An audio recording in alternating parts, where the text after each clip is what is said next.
Decolonization, basically, in museums is about understanding that, first, most of the collections that we are in charge of have been gathered and deployed and used in exhibitions in a colonial context.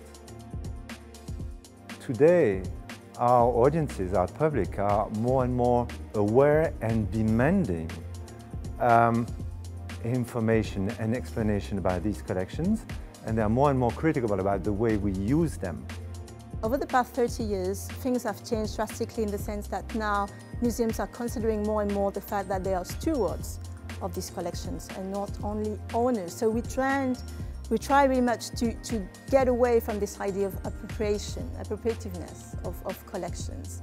We cannot work any longer just being defined by a concept that was posed and placed by men of the 19th century. We're in the 21st century. If we want to be relevant, we have to understand, we have to think what we're going to do with these collections in a decolonial way. So one way, of course, of doing it is building this trust. And in a way to build this trust, we need to make sure that we change our way of working, our practices from ownership to stewardship. And when we do this, it is when we start really thinking that we can merge and collaborate with all these communities in the sense that we are the guardians of the, I would say, physical health and well-being of these collections.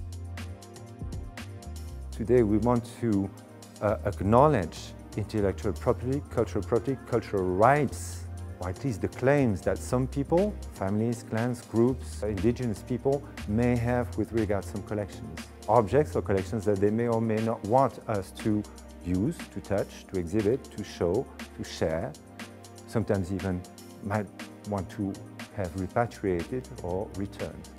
So this is another aspect of decolonization, and it is today something that is really inscribed in our mission. But what is really rejoicing is that in the museum we have a good number of people who are really interested by this topic, and that also locally in Geneva we have the support and the collaboration of WIPO to develop our thinking in this field.